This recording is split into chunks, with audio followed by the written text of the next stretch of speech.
quiero conversar con ustedes acerca de tres aspectos. Lo primero es hacer una mirada de la justicia transicional desde uno de sus lados, que es el carácter trágico. Yo voy a explicar por qué es trágico. Adelanto que el carácter trágico de la justicia transicional en Colombia implica de entrada un sacrificio de derechos y un sacrificio de expectativas que probablemente no son compensadas, y que eso evidentemente forma parte, digamos, de la tragedia.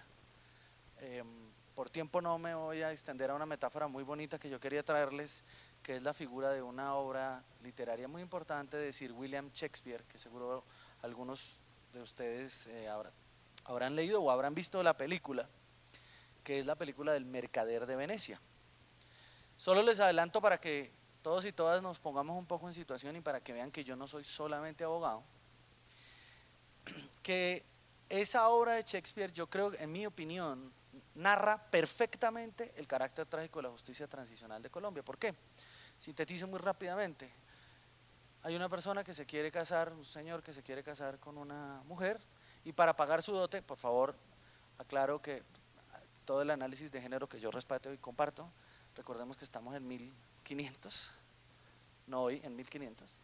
Para comprar la dote, para poderse casar con esta mujer, esta persona recurre a un amigo, ese amigo no tiene el dinero, pero se compromete a conseguírselo con una balista, en nuestros términos un gota a gota. Este gota a gota le dice, sí, claro, yo le presto el dinero a cambio de que usted firme un contrato donde se compromete a entregarme 1 libra de carne de su cuerpo, de aquella parte que yo quiera escoger. Muy bien, perfecto, firman el convenio, el contrato. Piensen un poco en el marco jurídico de la paz como una forma de contrato, piensen en La Habana como un contrato. Y cuando llega el momento del pago, esta persona, el amigo que se comprometió a conseguir la plata, había enviado 3 barcazas con mercancías para vender en otras partes, y le llegan noticias de que las barcazas se hundieron. Por tanto, no hay con qué respaldar la deuda. Al no hay con qué respaldar la deuda, pues hay que hacer cumplir las cláusulas penales, dice Sir William Shakespeare, de ese contrato. Muy bien. Y llega un momento de una cena, no enredo más la cosa, solamente los y las invito a que, o si no pueden leer el acto, vean la película, que también además es una película muy linda.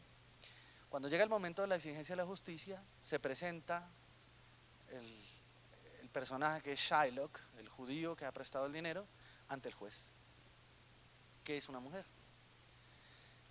Y le dice, vengo a reclamar la cláusula penal de mi contrato por el incumplimiento. Cuando viene a reclamar la cláusula penal, la jueza le dice, piensen nuevamente en el marco jurídico para la paz, la ponderación entre paz y justicia, reconciliación, etc. La jueza le dije, yo lo invito a que usted piense en la clemencia. La clemencia es de verdaderos dioses. Y le da muchas loas para decirle, conduélase de quien no ha cumplido porque no tenía cómo. Y el judío dice, no, insisto. Entonces, la jueza, ante la insistencia del judío que reclama la cláusula penal del contrato, le dice, perfecto, vamos a dar su sentencia. Y la sentencia es que usted tiene derecho al pedazo de libra de carne tal cual está en este contrato. Pero, y viene lo trágico, usted no puede derramar ni una sola gota de sangre de esa libra de carne que usted quiere, que él quería además que fuera del corazón, o sea, matarlo, en la simbología. Usted no puede reclamar, no puede derramar una sola gota de sangre, porque así lo hicieres, todos sus bienes serán a partir de ese momento propiedad del Dux de Venecia, del Duque de Venecia, y además incurrirá en una grave sanción. Entonces el judío nuevamente vuelve sobre la reclamación de la justicia, y cuando vuelve sobre la reclamación de la justicia, empieza una argumentación muy hermosa. Al final el judío lo obligan, recuerden por favor que estamos hablando de 1500, lo obligan a convertirse al catolicismo. Entonces, de lo que yo les voy a hablar ahora es de un contrato donde vamos a pedir 1 libra de carne sin derramar una gota de sangre. De ahí va a venir el carácter de la justicia transicional trágico. Y eso, para quienes fuimos formados en la disciplina del derecho o en las disciplinas del derecho, que no necesariamente es haber sido bendecido por la Virgen del Carmen, pero es lo que es, la vida es como es. Hay un gran aforismo latino que es este: sumum ius summa injuria, que es lo que resume el carácter trágico. Usted puede tener una aplicación perfecta del derecho, pero esa aplicación perfecta del derecho puede dar lugar a injusticias, que de alguna manera es lo que vamos a entrar en la discusión de ahora. Muy bien. Vamos a hablar entonces de la naturaleza de la justicia transicional, particularmente a propósito del tema del caso colombiano. No voy a entrar en el análisis de cuáles son los objetivos, por qué debería haber coherencia lógica entre la justicia transicional, etcétera. Yo sencillamente, a efectos de lo que quiero que conversemos, les propongo que tratemos de tomar estas tres dimensiones, que son las dimensiones, que si ustedes hacen una abstracción, se van a dar cuenta que son las dimensiones que están puestas encima de la mesa sobre el acuerdo de paz de La Habana, se firme o no, que es evidentemente la dimensión ética, la jurídica y la política. Adelanto una conclusión que yo creo que es fundamental y que debería ser objeto de la reflexión tanto de este diplomado como de las negociaciones que se dan en La Habana, y es que el acuerdo de paz, a la luz de estas tres dimensiones, tiene que tener las siguientes características. El acuerdo tiene que ser jurídicamente válido, políticamente viable y éticamente tolerable. Lo repito, jurídicamente válido, políticamente viable y éticamente tolerable. Aunque suena muy bonito y muy claro, es exactamente el mayor de los desafíos, porque en la medida en que la acción política del gobierno llega a nuestro colega el doctor Franklin, bienvenido, hazte para la silla, compadre. En la medida en que la discusión se torne a propósito de cómo garantizar los mecanismos de la justicia transicional, nos vamos a ver enfrentados a que algunas de estas tres dimensiones no son suficientemente realizables o no son suficientemente tolerables. La dimensión ética, el primer elemento que tenemos es la garantía de los derechos de las víctimas, y además de eso, en la discusión pública de manera equivocada se ha introducido una correlación entre el perdón que las víctimas deberían dar a quienes cometieron graves violaciones de los derechos humanos y relacionado con la reconciliación. Yo quisiera entrar afirmando que una cosa y otra son completamente diferentes. Segundo, que el perdón no puede ser impuesto por decreto, sino que es una cosa que deviene de las víctimas y son ellas quienes deberán decir si perdonan o no. Nadie puede inducir, ni promover, ni presionar, ni hostigar por el perdón, sino que eso será la consecuencia de procesos tanto psicosociales como de fuero interno, como de relacionamiento público. Por tanto, es equivocada toda aquella apuesta pública o política pública que induzca, presione, promueva o dirija su acción a obligar al perdón. Y la reconciliación no es un producto, sino es un proceso. Habrá reconciliación en el país en la medida en que haya garantía de los derechos de todas las personas, fortalecimiento del Estado de Derecho y ampliación de la democracia. La reconciliación, de nuevo, no se puede establecer en una ley ni en un decreto. Eso surgirá, si es que surge, en nuestro país, dependiendo de las medidas que tomemos. La dimensión jurídica trae dos restricciones de entrada complejas que están en el marco jurídico para la paz, yo las voy a explicar. Una que tiene que ver con la aplicación del derecho internacional. Yo sé que para quienes no son abogados o abogadas esto suena un poco a chino, yo voy a explicar por qué. Y la razón por la cual esto en el caso colombiano es complejo es porque el Congreso, el legislador secundario, tomó una decisión, en mi opinión, equivocada, de incorporar el lenguaje del derecho penal internacional sin tener nosotros cómo aplicarlo. Más adelante explicaré por qué. Y el segundo problema tiene que ver evidentemente con las soluciones técnicas. ¿Qué son las soluciones técnicas? Desde el punto de vista del derecho es cuáles crímenes vamos a investigar, cómo los vamos a investigar, quién los va a investigar, qué vamos a sancionar, cómo lo vamos a sancionar. 5 preguntas sencillas. Eso aparentemente es fácil de resolver, yo voy a explicar, la cosa no está fácil. Y en relación con el tema político, evidentemente que hay condicionamientos, por un lado de las correlaciones políticas que se van a dar a propósito de si hay acuerdo o no, cuáles son los roles que van a cumplir todos los actores involucrados en la negociación, cuál es el rol que va a cumplir la sociedad civil, si es que cumple alguno o no cumple ninguno, qué rol cumplen las víctimas, etcétera, etcétera. Y finalmente, el elemento del realismo político que siempre está marcado en la justicia transicional, que es el tema de la viabilidad. Mientras que los abogados estamos todo el tiempo pensando en la lógica del no se puede porque se viola la ley, los políticos están pensando todo el tiempo en la lógica de hay que hacer lo posible incluso a pesar de la ley. Entonces quiero reiterar, Un acuerdo de paz consistente, sólido, tiene que ser éticamente tolerable, jurídicamente válido y políticamente viable. A efectos del marco jurídico para la paz, el problema que tenemos es evidentemente un problema muy sencillo. Necesitamos enfrentar atrocidades masivas que se cometieron en el marco del conflicto armado colombiano por diferentes actores armados. Y quiero ser muy enfático en esto porque a veces en la percepción pública sobre la negociación de La Habana parece que es un proceso de desmovilización unilateral de las FARC. Entonces lo que estamos negociando es cómo carajos traemos a la civilidad a un grupo armado ilegal, punto. Es decir, reeditamos el modelo Santa Fe de Ralito paramilitar, pero políticamente puesto ahora en términos guerrilleros. Si de verdad esto es un acuerdo de paz, esto nos implica pensarnos la aplicación, por ejemplo, del marco jurídico para la paz, para las guerrillas sin lugar a dudas, pero también para los servidores públicos, para los agentes del Estado. Y ahí, estimados y estimadas amigas, la cosa se complica y feo, feo, feo. ¿Qué hay que hacer? Muy sencillo, vamos a investigar las atrocidades masivas. ¿Cuándo las vamos a investigar? ¿Quién las va a investigar? ¿Cómo las vamos a investigar? ¿Qué vamos a hacer? Una cuestión básicamente de seguir unos pasos mínimos, que es lo que nos vamos a enfrentar en el marco jurídico para la paz. ¿Por qué el carácter trágico de la justicia transicional a propósito de este desafío previo de enfrentar la atrocidad masiva? Sencillo, porque la justicia transicional, particularmente cuando hablamos del componente de justicia retributiva o de justicia penal o de castigo público o de sanción pública, expresa como nada las tensiones políticas entre la dimensión ética, la política y la jurídica que yo les dije. ¿Por qué? Porque nosotros quisiéramos garantizar, por ejemplo, a las víctimas su derecho a conocer la verdad, a acceder a la administración de justicia y a ser reparados. Pero probablemente algunas de esas dimensiones, desde el punto de vista operativo práctico del funcionamiento de la administración de justicia, no son viables. Y no son viables, quizás no solo por voluntad política, no solo, sino porque definitivamente no va a ser posible.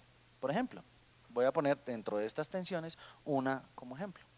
La racionalidad administrativa y la racionalidad judicial.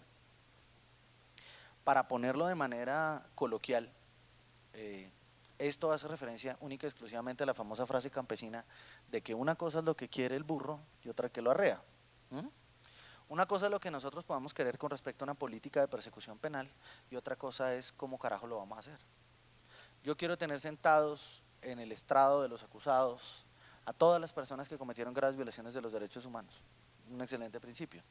La siguiente parte es, perfecto, ¿quién lo va a hacer? ¿Con qué recursos lo vamos a hacer?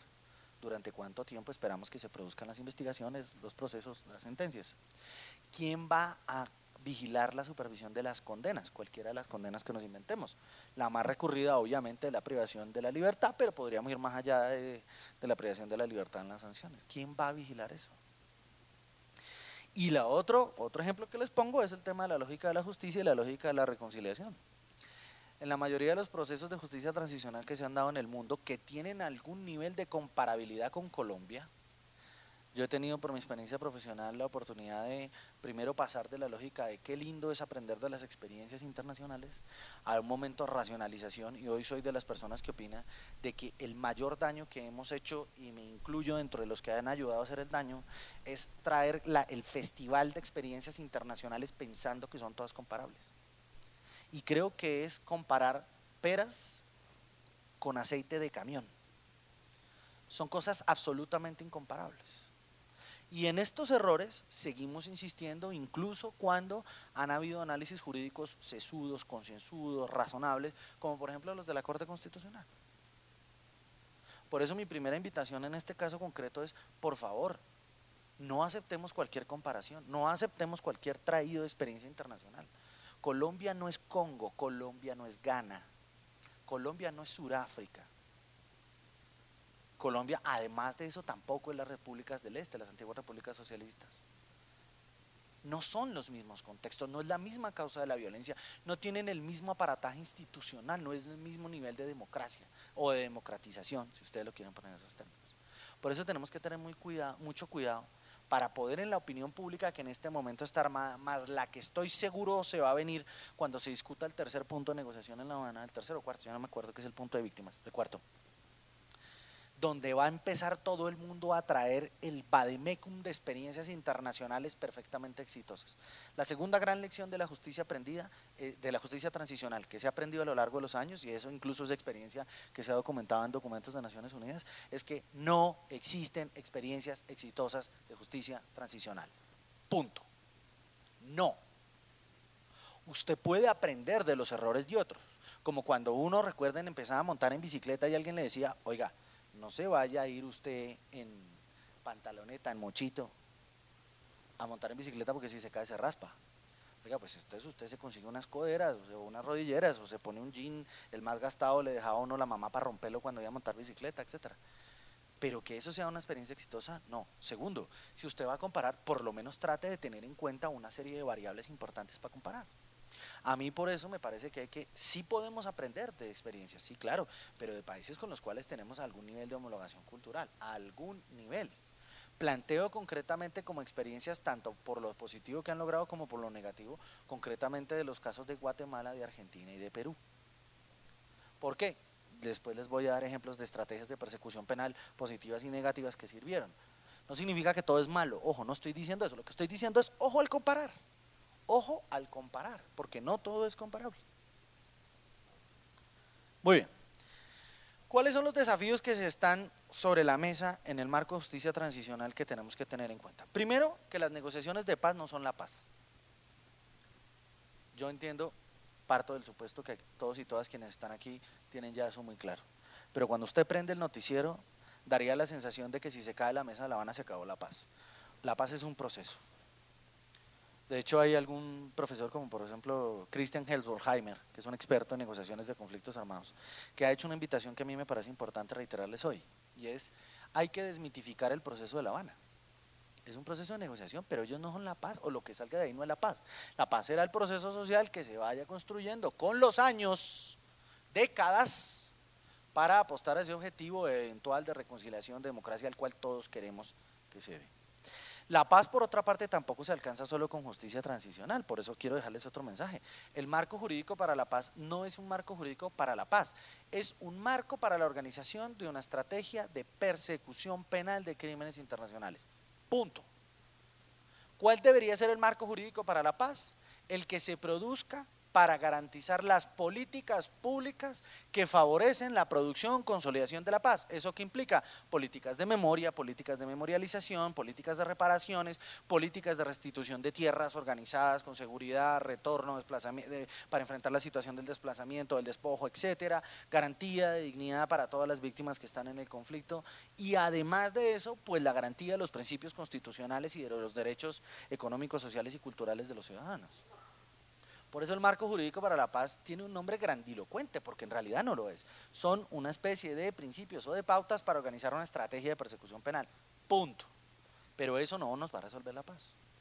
¿Cuál es el sentido de la justicia transicional? Y yo sé que esto es polémico. El sentido de la justicia transicional no es traer la paz, tampoco la democracia.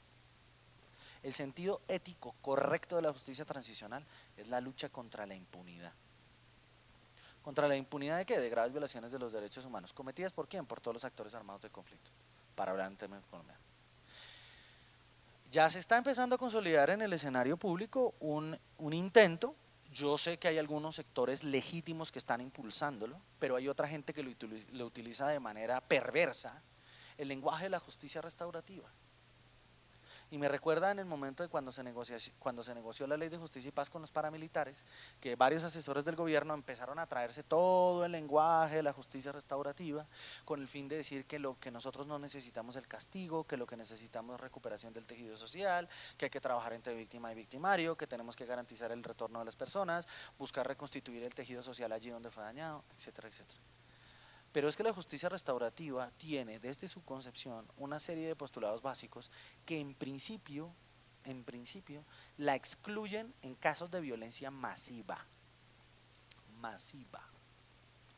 Por eso quiero poner en discusión, por ejemplo, cuando se plantea que fórmulas como por ejemplo los juicios de gachacha, es decir, hacer formas de justicia comunitaria para investigar, juzgar y sancionar violaciones de derechos humanos son perfectamente aplicables al caso colombiano.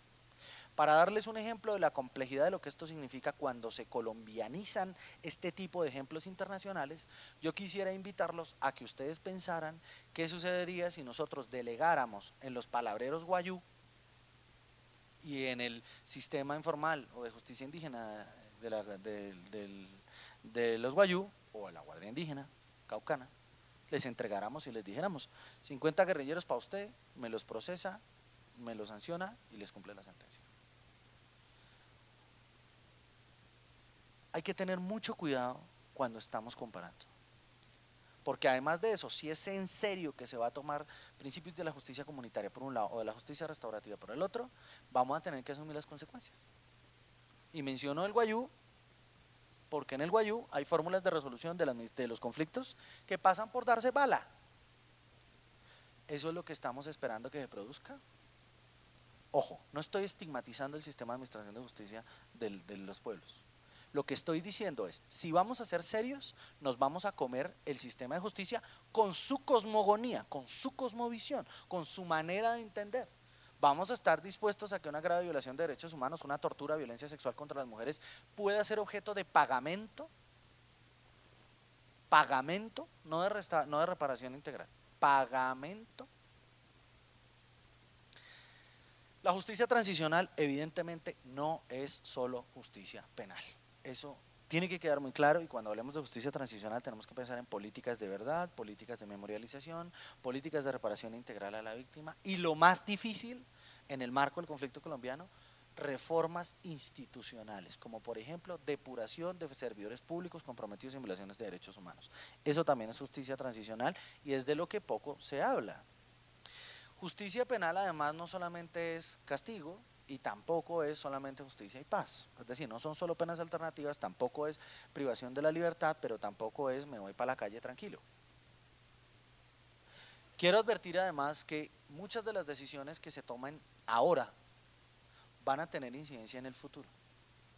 Y la incidencia de los mecanismos de justicia penal que vayamos a usar para enfrentar las atrocidades del pasado están viciadas de entrada de un problema que con seguridad nos va a estallar en 20 años. Ese problema se llama falta de seguridad jurídica. Falta de seguridad jurídica. ¿Eso qué significa? Significa que nosotros hacemos un acuerdo como el del judío con el contrato, etcétera, de la libra de carne que me lo pagarás, ¿se acuerdan? Pero cuando yo llego a la justicia, el negocio es a otro precio. Una cosa es lo que nos habíamos comprometido, otra cosa es lo que vamos a obtener como resultado. Muy bien.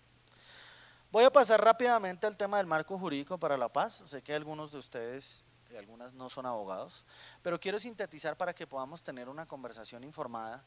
¿Qué carajos es el marco jurídico para la paz? Porque además en los medios de comunicación hay tal nivel de especulación que ya la gente está absolutamente mareada. Incluso hay algunos servidores públicos que han salido a la prensa a ofrecer penas alternativas sin saber si eso es viable, no es viable, si eso es posible hacerlo sencillamente con voluntad política o qué. Yo les voy a proponer mi interpretación, la de Camilo Bernal, de lo que la Corte Constitucional dijo que se puede y no se puede hacer. Yo quiero reiterar que yo no hice la sentencia. ¿Por qué digo esto? Porque cuando empiecen las restricciones van a decir, pero es que el derecho se obstaculiza la paz. No, lo que pasa es que la paz tampoco puede ser a cualquier precio. Entonces, voy a explicar qué es el marco jurídico para la paz y qué fue la Corte Constitucional dijo que había que hacer y quién tenía que hacerlo y cómo hacerlo. ¿Se acuerdan las primeras preguntas que hice al principio? Esta es la respuesta. Bueno, ¿qué es el marco jurídico para la paz? Tres cositas muy sencillas, muy básicas.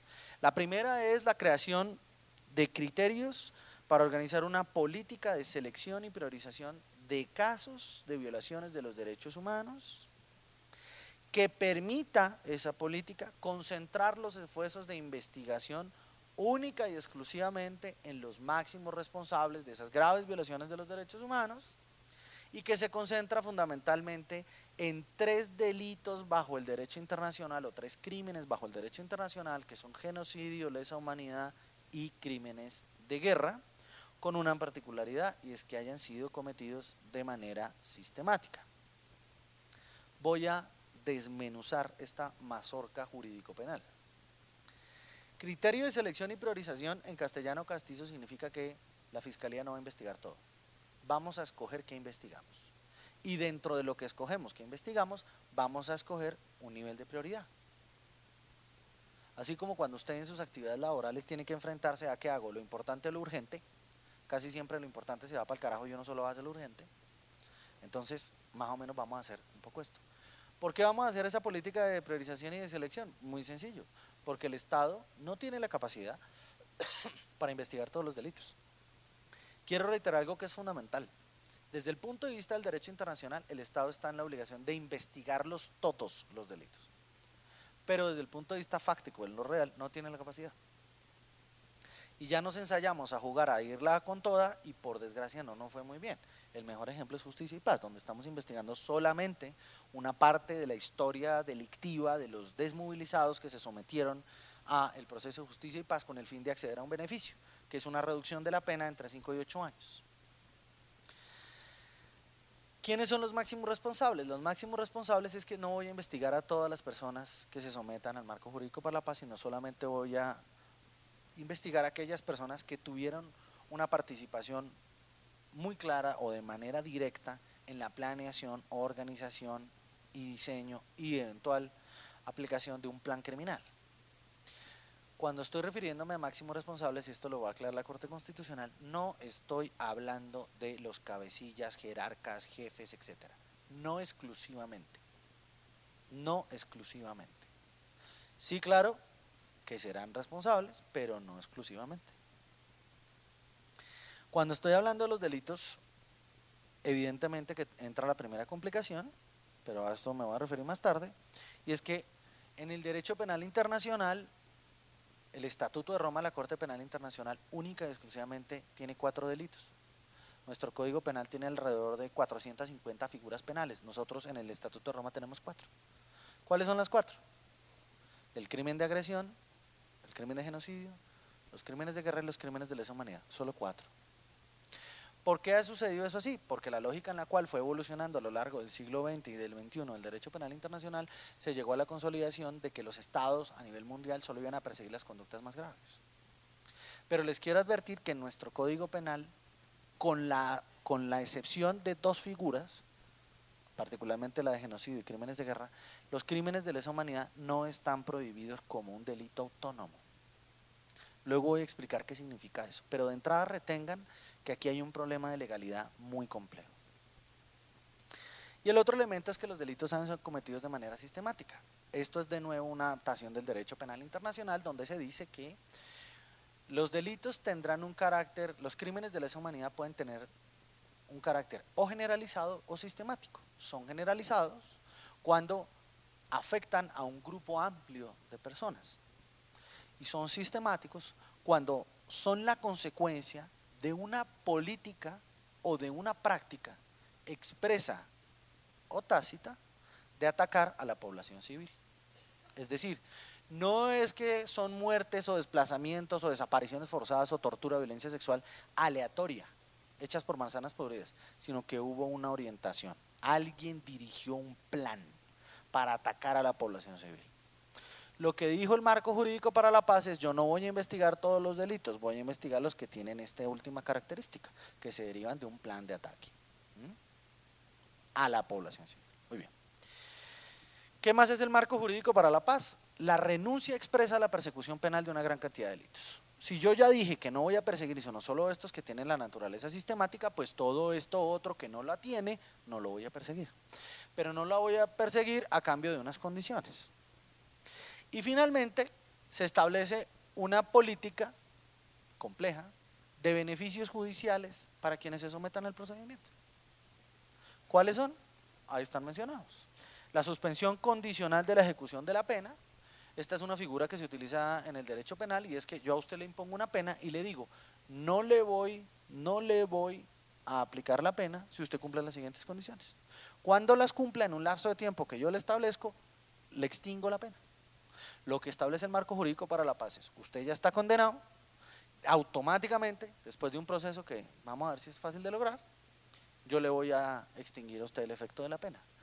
No es que lo eximo de castigo porque usted ya está sancionado, sino que no le aplico el castigo como tal. Luego viene la posibilidad de penas alternativas. por lo menos en nuestro marco jurídico solamente existe como pena alternativa, bueno, existirían varias, pero como ejemplo de pena alternativa está la pena de justicia y paz, que es una reducción del tiempo de privación de la libertad. Si usted fue condenado a 60 años, eso le puede conmutar por una pena alternativa de 5 a 8 años de prisión, dependiendo de que cumpla con unos requisitos. Sanciones extrajudiciales, que esto probablemente va a ser la cosa más difícil, y modalidades especiales de cumplimiento. Por ejemplo, yo a usted lo voy a condenar a trabajo comunitario, que es una posible pena alternativa, pero el trabajo comunitario usted me lo va a cumplir en la región del Catatumbo y me lo va a cumplir concretamente en trabajos de desminado humanitario. Una sanción que tiene un cumplimiento específico. Muy bien. ¿Qué dijo la Corte? Ya dijimos, se investigarán solamente esos 3 delitos que vienen como consecuencia de un plano política de ataque a la población civil en el marco del conflicto. Para eso tienen que organizar entonces una política de selección y priorización. La Fiscalía General de la Nación hace 2 años estableció una nueva estrategia de investigación, que es la estrategia de selección y de priorización de casos, que a partir de más o menos en los últimos 6 meses se está implementando la Fiscalía. ¿Eso qué significa? Lo que ya les expliqué. Vamos a seleccionar unos casos y dentro de esa selección de casos vamos a escoger los prioritarios.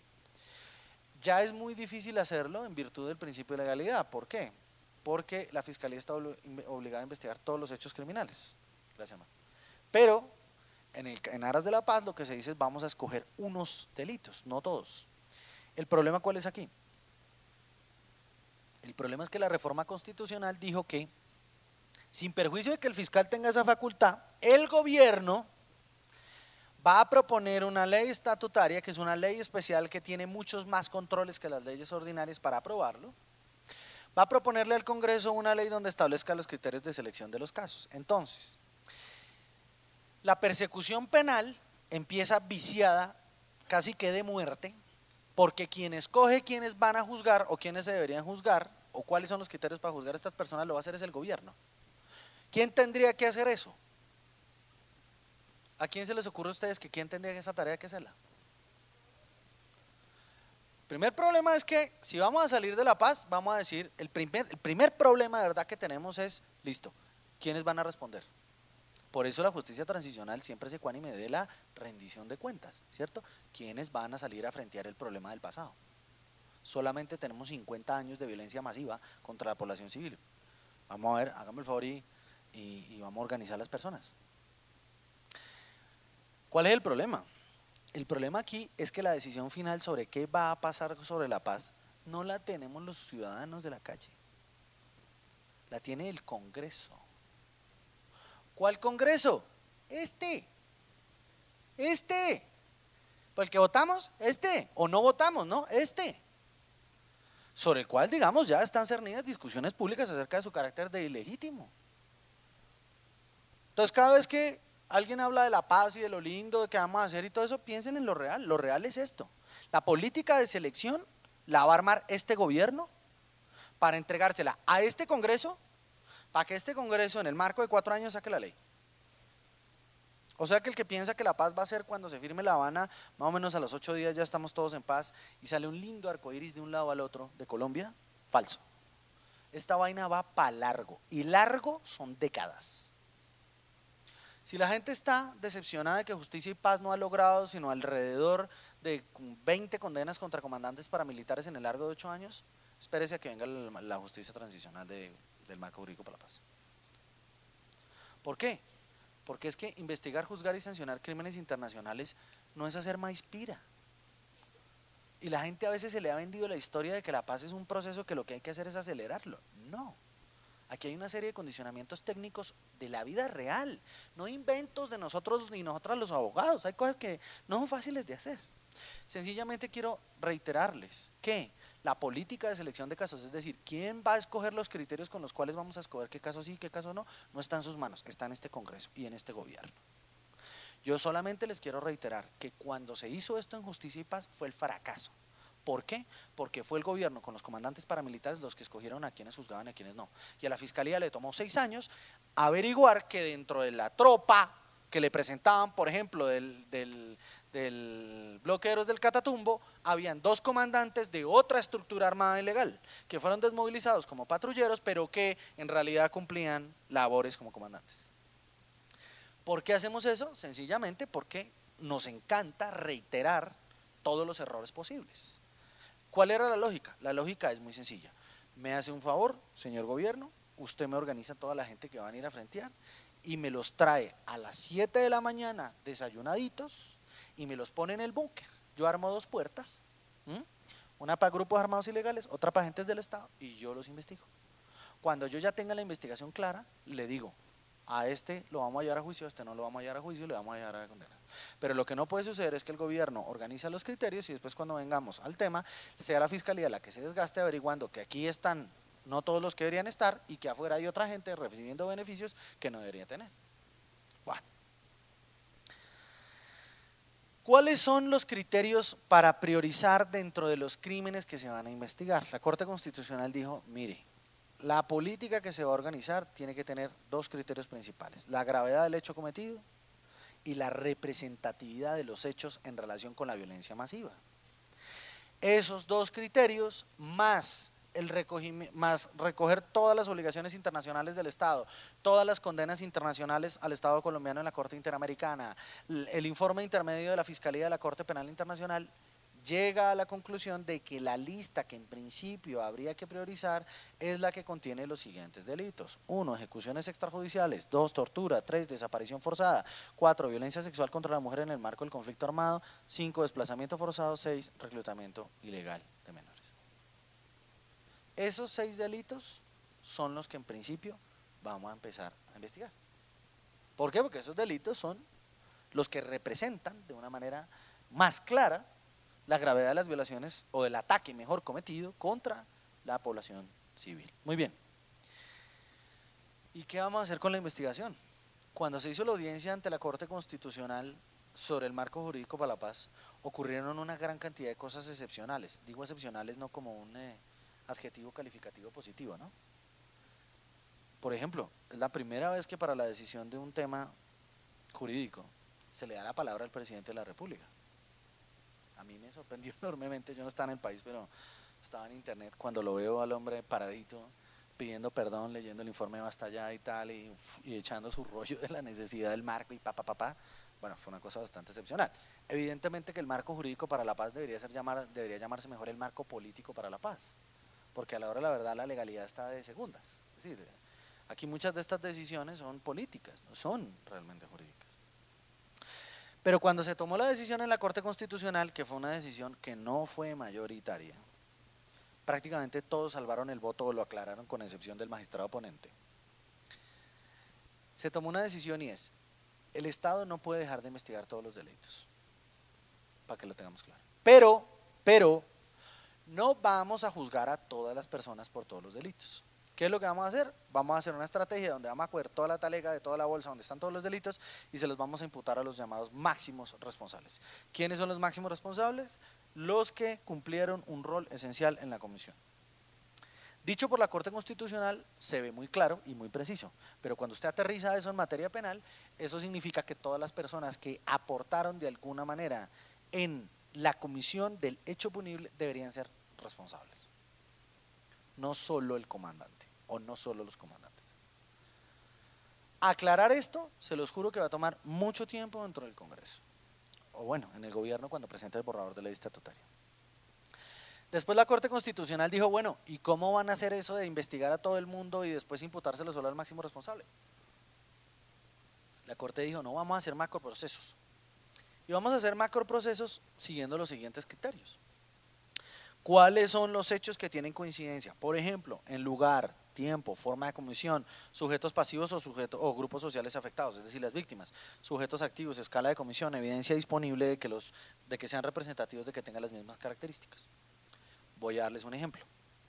Yo voy a coger una parte del departamento de Nariño donde existió una práctica de violencia sexual contra las mujeres en un municipio durante un periodo de tiempo que aglutina a las mujeres que pertenecen a determinada comunidad indígena, y voy a coger ese caso con esas víctimas y se lo voy a imputar al comandante después de investigarlo y juzgarlo. La pregunta es, ¿qué pasa con los casos de violencia sexual que no están cumpliendo con esos otros parámetros? ¿Qué hacemos con eso? ¿Son menos importantes? Ya daré la respuesta. El otro elemento del marco jurídico para la paz es que se va a renunciar a la persecución penal. ¿Es menos importante este caso? La respuesta jurídica es no, pero la respuesta del marco jurídico para la paz es sí, sí es menos importante. Tan es menos importante que ese caso no lo vamos a investigar. De una vez se lo voy contando. El principal problema del marco jurídico para la paz es que genera un enorme costo político para la administración de justicia porque le toca admitir que no le va a garantizar el derecho a la justicia a todo el mundo, sino solamente a unos cuyos casos cumplan con determinados criterios. Entonces, con esos casos que no va a investigar, vamos a renunciar a la investigación. Vamos a renunciar a la investigación, a la sanción de juzgamiento, a cambio de que las personas cumplan con unos requisitos. ¿Cuáles? Que dejen las armas, que reconozcan la responsabilidad, que contribuyan a esclarecer la verdad, que reparen integralmente a las víctimas, que liberen a los secuestrados y que desvinculen a los niños, niñas y adolescentes involucrados en estructuras armadas. Si ustedes cogen esto y ya no lo frasean en términos de las FARC-EP, sino lo frasean en términos de funcionarios públicos, esto se va a complicar. Porque entonces vamos a tener que pedirle al ejército o a la Fuerza Aérea o a la Marina que nos digan quiénes fueron los que promovieron o toleraron o dirigieron o organizaron la gran cantidad de desapariciones forzadas, de ejecuciones extrajudiciales y desplazamientos, de torturas, de violencia sexual contra la mujer que se cometieron en el marco del conflicto. Listo, no los vamos a perseguir penalmente, bueno, pero entonces tienen que empezar a cantar, ¿no? ¿Cuáles son los beneficios judiciales? Ya los dijimos, la suspensión condicional de la ejecución de la pena. Y esto pone, yo creo que esta es una cosa en la que van a crucificar históricamente a la Corte Constitucional, porque la Corte dijo la suspensión condicional de la ejecución de la pena, que es que, ya les expliqué, ¿se acuerdan? Usted está condenado, ¿sí o no? Pero no me va a cumplir la pena, eso es lo que decimos, ok. La Corte Constitucional dijo, ese beneficio al que condenemos en esta película no se lo vamos a aplicar. ¿Eso qué significa, estimados amigos y amigas? Significa que los máximos responsables van a tener sanciones. ¿Cuáles son las sanciones que el Código Penal establece para las personas que cometen crímenes de guerra, crímenes de lesa humanidad y genocidio? Muy sencillo, cana, cana, cana. ¿Por qué lo insisto? Porque parece que en el ambiente público la gente no le quiere coger el toro a los cachos. ¿Hay gente que va a ir a la cana como consecuencia de la aplicación del marco jurídico para la paz? Sí, sí. ¿Quiénes son? Los máximos responsables. ¿De qué delitos? De la lista que ya les dije.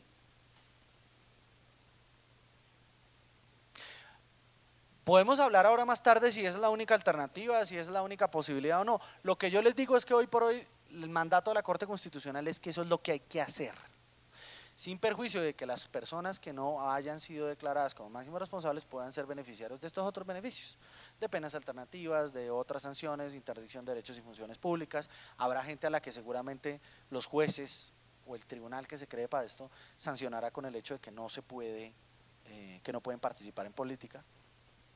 Eso también va a pasar. Y hay otra gente a la que van a decir, no, vamos a colocarlo usted en trabajo comunitario, etcétera, etcétera. Muy bien. ¿Qué dijo la Corte? Bueno, esto es complejo porque yo tengo que balancear. Por un lado ya me fui por el lado de la paz, entonces ahora necesito garantizar el lado de los derechos de las víctimas. Entonces, ¿qué dijo? Voy a establecer un catálogo irrestricto de derechos que las víctimas tendrán. ¿Cuáles son esos derechos? Transparencia en el proceso de selección y priorización, es decir, la opinión pública debe saber cuáles son los hechos que sí van a quedar priorizados de los que no. Ustedes en este momento, por ejemplo, no saben qué carajos está haciendo la Fiscalía con los casos de UP. Pero yo les puedo adelantar que hay casos priorizados y hay casos que no. La idea es que en el marco jurídico para la paz, en la aplicación de sus desarrollos, sí haya transparencia en eso. Es decir, que las autoridades judiciales se den la pela de salir a los medios a decir, la lista es esta y no va más. El otro derecho, obviamente, es que haya una investigación seria, imparcial y efectiva, cumplida en plazo razonable y con participación de las víctimas. Este es un estándar del sistema interamericano que se dice rápido, pero se hace muy difícil. Se dice, es muy difícil. Porque cuando llegue la participación de las víctimas a esos procesos penales, ya no va a ser tan fácil quedarse con los criterios de selección de casos. porque las autoridades judiciales se van a dar cuenta que cometieron equivocaciones seleccionando casos y que una decisión política de no escoger los casos afecta o incide en la administración de justicia. Una cosa en la que la Corte Constitucional reconoció lo que hoy por hoy es un estándar, al menos en el derecho europeo, es la existencia de un recurso para impugnar la decisión. Es decir, si su caso no quedó, le vamos a dar un derecho a las víctimas para que lo impugne. ¿Eso qué signifique? Que ante el superior de quien tomó la decisión se pueda discutir que el caso quedó o no quedó. La pregunta es, ¿quién es el superior de quién? Si esta es una decisión que va a ser tomada, los criterios los va a fijar el Congreso seguramente va a decir, esta es la primera instancia que decide qué caso va y aquí apelamos. Si lo dejan en manos de la Fiscalía, seguramente será un fiscal delegado ante tribunal el que toma esa decisión con el comité jurídico que lo acompaña y apelan ante el fiscal general de la Nación. Si por el contrario lo van a dejar en manos de los jueces, que yo lo dudo, será el tribunal y apelará ante la Corte Suprema de Justicia. Entre tanto les digo que ni por un lado ni por el otro va a haber gente que vaya a contradecir la escogencia de los casos. ¿Esto qué significa? Significa que, ¿se acuerdan que yo les dije que el problema más grave aquí era la seguridad jurídica? ¿Sí se acuerdan? ¿Qué es lo que va a pasar? Se las canto. Se las canto, ya se las canto. Aquí está Franklin con el que me veré cuando empiecen estos casos. Es más, Franklin, anticipo, Franklin y su organización llevarán los primeros casos ante el sistema interamericano por denegación de administración de justicia en Colombia. ¿Esto qué significa? Que la paz no significa menos litigiosidad, sino significa aumento de la litigiosidad. ¿Por qué? Porque si usted está representando los intereses de una persona que no quedó dentro de la lista, ¿qué va a hacer usted? ¿Mira por la ventana? No, no. Venga a ver. Ah, que mi caso no quedó, perfecto. Vamos para adelante. Listo, 5 minutos. Bueno. Perdón, yo sé que me toma mucho tiempo, pero es que explicar esto lo más llano posible sin que quede muy en el lenguaje de los abogados no es tan fácil. Bueno, vale, gracias. Un artista se ve a su público. ¿Sí o no? El artista se ve, yo hago lo que el público manda. Bueno, muy bien. Entonces, ¿qué va a pasar? Pues resulta que los casos de Putumayo de violencia sexual de esas mujeres que no son o que no integran ese pueblo indígena, ese pueblo ancestral, que no quedaron ahí y que como son consecuencia de haber sido cometidos por el grupo armado ilegal que está en el proceso de paz con el gobierno, o que por el contrario pertenecen a los agentes del Estado que también se van a someter o que se van a beneficiar del marco jurídico para la paz, pues esos casos evidentemente no van a quedar. Si no van a quedar, pues obviamente la respuesta es muy sencilla, pues a esas personas se les negó la justicia, punto. Puede que usted escuche en el discurso público lo que quiera, de que eso no es cierto, que en aras de la paz, que la ponderación, que pum, que pa, uno de mis grandes profesores, a quien aprecio mucho, el maestro Rodrigo Primi, tiene una gran fórmula para hablar de la ponderación de principios constitucionales. Sí, sí. En lo real, maestro, ¿me va a investigar el caso sí o no? No 1000 preguntas, no rollo, no, lo va a investigar sí o no. Respuesta real, no. Si la respuesta es no, a esa persona le están violando el derecho al recurso judicial efectivo, que es un derecho establecido en 2 tratados internacionales que ha firmado Colombia desde 1977. ¿Eso qué significa? Significa que alguien, por ejemplo, a mí se me ocurría la organización de mi colega el doctor Flanque, pero pueden ser otras. Alguien puede decir, mi señora, deme ese poder que nos vamos para el sistema interamericano. Y en el sistema interamericano vamos a entrar en la tensión de si el gobierno y el Congreso nuestro hicieron lo correcto para poder manejar el tema de la atención de la paz.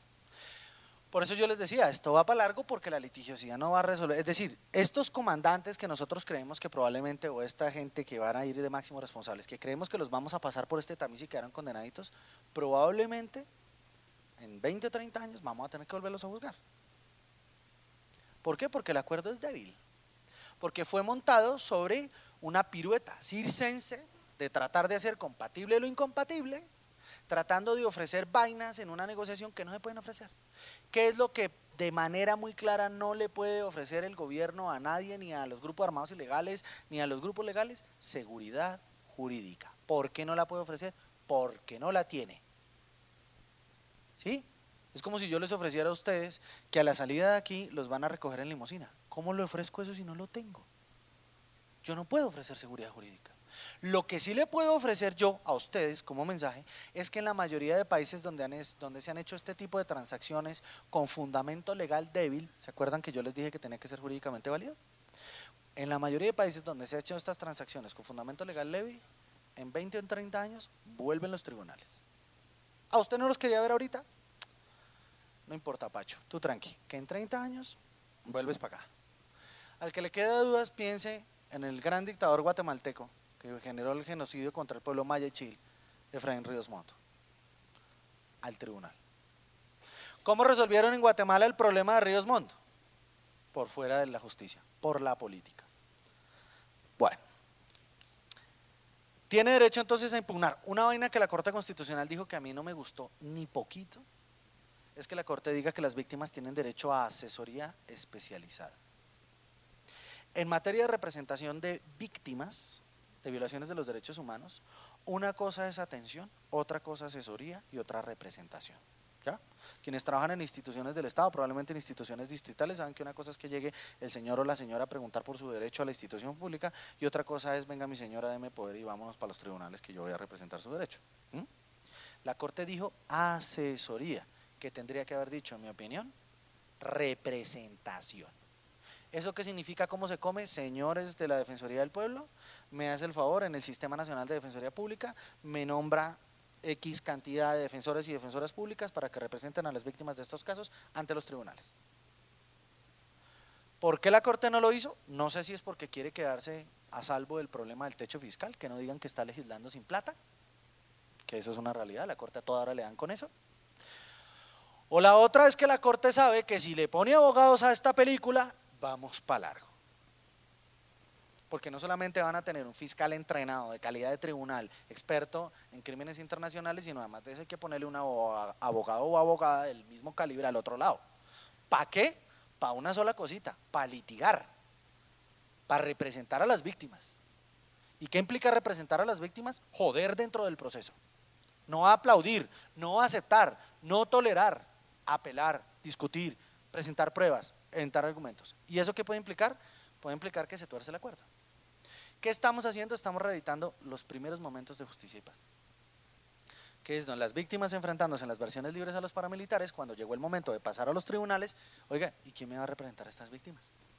Estas señoras, no, ellos no necesitan abogado, no jodas, vamos a discutir problemas de derecho penal internacional y no necesitan abogado. Claro, usted también se puede ir de loco a la diana a decir que le están cobrando más impuestos, sin abogado o sin contador. ¿Qué va a suceder? Por otro lado, una de las garantías derivadas del derecho al debido proceso de cualquier ciudadano o ciudadana en el país es tener representación técnica. Si usted no tiene representación técnica, probablemente está aceptando cosas que no estaría obligado a aceptar. Bueno, seguimos muy rápidamente. Derecho a la verdad va a ser muy jodido. Esto sí que va a ser jodido, le digo. Y esa es una tarea, doctor Camilo, que no lo veo por ahí. Una tarea, ya está. Muchas gracias, doctor Camilo. Doctor Camilo, esta es una tarea suya. ¿Sabe por qué? Bueno, no suya, o sea, del centro. Porque resulta que esos espíritus jurídicos talentosos, el gran espíritu del legislador, a nosotros, a los abogados y abogadas, se nos enseña desde el primer día que entramos a la facultad a creer en fantasmas. El fantasma más recurrido, así como a los niños uno les enseña el coco, el fantasma más recurrido que uno le enseñan de abogados un espíritu que se llama el espíritu del legislador. Solo que a nosotros nos enseñan que el espíritu es bueno. El coco es malo, el espíritu del legislador es bueno. Bueno, el espíritu del legislador nuestro, ¿cuál es el legislador? ¿Se acuerdan lo que les dije? El congresito es ese espíritu. Ese espíritu dijo que los casos que no queden dentro de la raya los vamos a tramitar por mecanismos extrajudiciales de búsqueda de la verdad. ¿Eso qué significa? Una comisión de la verdad, o comisiones parciales, o comisiones regionales, o mecanismos de juicios por la verdad auspiciados por instituciones. ¿Quiénes se van a comer esa tarea? ¿El centro con el doctor Camilo al frente? ¿Gonzalo con el centro de memoria por el otro lado? Más todas las instituciones públicas que surjan a partir de eso. Oiga, yo no veo que eso usted dice, Camilo Bernal, eso que usted está diciendo sea viable. ¿Ah, no? Bueno, les voy a contar una historia. Cuando íbamos como en la mitad del procesamiento de los paramilitares, nos encontramos con que no íbamos a juzgar a todos los 35.000 paramilitares desmovilizados. Y que había alrededor de 18.000 personas que el gobierno no quería encarcelar. Se inventó que estábamos frente a algo que ellos llamaban el limbo jurídico. Eran como una especie de espíritus allí que no iban ni para el cielo ni para el infierno, ¿no? Estaban en un limbo y que había que darles una alternativa. ¿Cuál era la realidad desde el marco legal? Son todos responsables de crímenes. Pa' la cana, papá, pa' la cana. En buses del IMPEC, en avionetas, en camiones, a pie, como fuera. ¿Qué fue lo que hizo el gobierno? No, un minutico, no nos vamos a meter tampoco con todos. Entonces, ¿qué fue lo que hizo? Dijo, no, ¿sabe qué? Vamos a generar unos acuerdos que se llaman los acuerdos por la verdad, y sacó una ley. Y dijo, ustedes se van para el Centro de Memoria Histórica, vamos a crear una división que se llama la División de Acuerdos para la Verdad, y en la Dirección de Acuerdos para la Verdad, usted va a contar o va a contribuir a la búsqueda de la verdad, a la identificación de la información, sin señalar a nadie, sin que esto tenga condicionamientos judiciales. Y hoy el Centro de Memoria Histórica lleva trabajados, hasta donde yo sé, alrededor de 1.500 paramilitares de los 18.000 en eso. ¿Eso qué significa? Que seguramente ellos están pensando en inventarse una nueva vaina parecida a esa o en extenderle a esa la responsabilidad de que antes lo hacía modo paraco, ahora lo vamos a hacer modo guerrillo. Claro, porque de lo contrario, lo que ustedes están diciendo, o el mensaje público que se enviaría, es que las personas sometidas dentro del acuerdo de paz se van para la calle frescos. Como eso, ¿se acuerdan lo que yo les dije desde las correlaciones políticas? Lo de políticamente viable. Como eso políticamente no es viable porque se comen al presidente de la República cuando lo diga, entre la prensa y la ciudadanía, pues entonces hay que inventarnos una vaina intermedia. Esto no es propiamente una sanción, sino una vaina interesante de búsqueda de la verdad, entonces los vamos a someter allí. Entonces seguimos secuestrados un poco en la lógica de justicia y paz, ¿no? Donde vamos a obligar a los desmovilizados a que estén confesando la verdad. ¿Ante quién? Ante instituciones extrajudiciales que puedan ayudar a contribuir a la búsqueda de la verdad y la memoria. En reparación no me meto, porque ya la propia reparación incluso de los paramilitares es muy jodida, el tema de la aplicación de la ley de víctimas ya está generando tensiones, no solamente en temas financieros, sino en el tema de cómo las víctimas están asumiendo los procesos de reparación que se han llevado a cabo, pero digamos, eso está ahí sobre la mesa. Y luego un problema evidente que existe en la política pública colombiana, que es el tema de la falta de impulso a mecanismos serios y reales que conduzcan a la búsqueda de identificación de la suerte o el paradero de personas desaparecidas. Esto usualmente, al menos en Latinoamérica, ha sido un mandato que se le ha puesto a las comisiones de la verdad. Se le dice, usted me busca la verdad, pero además de eso usted me busca los desaparecidos. Bueno, no voy a pasar aquí con lo que yo creo que le va a pasar a cada uno, a combatientes y tal, porque nos tomaremos más tiempo. Solamente voy a hablar de unos riesgos. El primer riesgo es que eso que se llama la paz, a la que todos y todas queremos que se dé, no puede ser a cualquier precio. ¿Eso qué significa? Que desde el punto de vista legal, particularmente en materia de derecho internacional de los derechos humanos, de derecho internacional humanitario, hay una serie de compromisos que el Estado colombiano adquirió de manera libre, voluntaria y espontánea en convenciones internacionales, no lo hizo hoy, lo hizo hace 30 o 40 años, y que son obligaciones que hay que cumplir. A pesar de que este gobierno parece que tiene en poco crédito el valor de las decisiones de tribunales internacionales, a la larga, si nosotros tomamos la decisión de desconocer el derecho internacional, vamos a estar metidos en problemas. Vamos a estar metidos en problemas. No quiero ahondar en estos temas, pero ustedes ya están viendo lo que esto significa. La Corte Constitucional acaba de tomar una decisión más papista que los dos papas juntos y los dos recién canonizados, que fue decir que, por ejemplo, en materia de límites, la Corte Internacional de Justicia puede decir lo que le dé la gana, pero si no hay tratado no hay nada. Hombre, eso es muy difícil, francamente. Yo no soy internacionalista, pero yo me imagino que los abogados internacionalistas de Nicaragua sí que no les va a gustar esto y que vamos a continuar en el litigio. El acuerdo, ya lo dije, legalmente aceptable, políticamente viable, éticamente tolerable. ¿Qué riesgos hay? Uno, la aceptabilidad social de los acuerdos de La Habana. Aquí hay varios problemas. Uno, las FARC no quieren el marco jurídico para la paz. Ya dijeron que ellos no aceptan eso. Y hay una gran cantidad de gente que está escandalizada jalándose el pelo. Yo no sé por qué hay que jalarse el pelo que una persona que ha estado 40 años al margen de la ley diga que a una nueva ley no está de acuerdo, no le aplica o le vale huevo o en fin. Ellos han estado históricamente al margen de la ley, al margen de la Constitución. ¿Por qué tendrían que entrar a aceptar un acuerdo? Hay un argumento político de su parte y es que ellos no formaron parte del marco jurídico para la paz. no voy a entrar en esa hondura. Segundo elemento de la aceptabilidad, cuando venga el cuarto punto, ahí de verdad se puede joder este proceso de paz. Y yo no quiero jugar de bruja agüerera, de mal agüero, como cuando uno dice, oiga, pilas que la selección Colombia puede perder este partido. ¡Ah, patria! Porque aquí poner en duda que la selección Colombia puede perder puede ser objeto de convertirlo en blanco militar legítimo de la sociedad civil. Con esto no estoy diciendo que la selección Colombia vaya a perder, estoy diciendo que hay un nivel de probabilidad de llevarnos un guamazo, pero espectacular. Más o menos, sirviéndome de este símil, puede pasar lo mismo con el tema del punto de víctimas. ¿Por qué? Porque las FARC, con muy buenos argumentos, ojo, está diciendo, yo no voy a entrar a aceptar responsabilidad sobre los crímenes cometidos hasta que no haya una comisión de esclarecimiento histórico que plantee nuestra responsabilidad, pero también la responsabilidad de los agentes del Estado, porque es que la guerra no fui solo yo el que la hizo, o nosotros solos. Aquí teníamos a los agentes del Estado. Incluso dijeron, el informe Basta Ya, que se ha leído en este auditorio, al cual yo creo, digamos, que hay que darle gran respeto por el trabajo de las personas que allí estuvieron, ellos consideran que es incompleto y que además representa la visión oficial de, ellos no dicen del Estado, sino del establecimiento, con respecto a la verdad y la memoria. Entonces, todo esto se puede ir al traste si no hay un mecanismo intermedio para resolver esta pretensión de las FARC de reconocimiento de responsabilidad. ¿Por qué el gobierno no quiere aceptar esa propuesta? Obvio, pues porque pendejo el último. ¿Qué es lo que implica una comisión de estas? Pues implica zanjar de una vez por todas que el conflicto armado no solo lo hizo la FARC. Sí, claro, la FARC es mala, evidentemente han cometido crímenes internacionales, no hoy, años, décadas, sistemáticos, contra la población civil, contra campesinos inermes, pero no fueron solo ellos. Aquí hay una cuota de negación de la responsabilidad de agentes estatales muy poderosa, que además no va a estar dispuesta y que además tampoco se satisface con tener al presidente Santos en la Corte Constitucional diciendo pido perdón por los escasos o aislados crímenes de Estado que agentes del Estado pudieran haber cometido. Eso con eso no se satisface.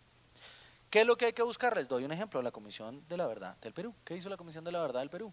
Cogió y dijo, vamos a hacer un análisis, hicieron obviamente con gran cantidad de técnicas de metodologías de ciencias sociales durante 2 años de su mandato y al final concluyeron y dijeron, en un porcentaje de alrededor del 55% de los hechos denunciados ante esta comisión son responsabilidad de grupos armados ilegales, particularmente de Sendero Luminoso y del MRTA, del Movimiento Revolucionario Tupac Amaru, pero el otro 45% responsabilidad de agentes del Estado. Y los casos más emblemáticos son ta. Ese es el verdadero problema al que nos enfrentamos. ¿Vamos a aceptar eso? ¿Quién va a salir a aceptar eso?